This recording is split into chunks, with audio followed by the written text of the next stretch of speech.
बिस्मिल्लाहिर्रहमानिर्रहीम अस्सलाम वालेकुम। अहम तरीन ख़बर से आपको अपडेट कर रहे हैं और ये ख़बर है ईद उल फितर के चांद के हवाले से। ईद के चांद के हवाले से अहम तरीन अपडेट सामने आई है। आपको बताते चले पाकिस्तानियों के लिए बहुत बड़ी खुशखबरी है। अफ़गानिस्तान में इस वक्त ईद की नमाज अदा की जा चुकी है और जिसके बाद महकमा मौसमियात का ये कहना है कि अफगानिस्तान में ईद होने के बाद पाकिस्तान में कल ईद का होना यकीनी हो चुका है।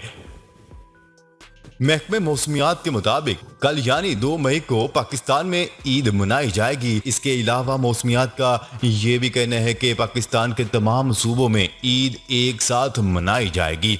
नाजरीन, इसके साथ साथ आपको ये भी बताते चले कि पाकिस्तान में टोटल रोजे 29 होंगे और ईद उल फितर 2 मई को सऊदी अरब के साथ मनाई जाएगी, जिसके 100% इम्कानात हैं।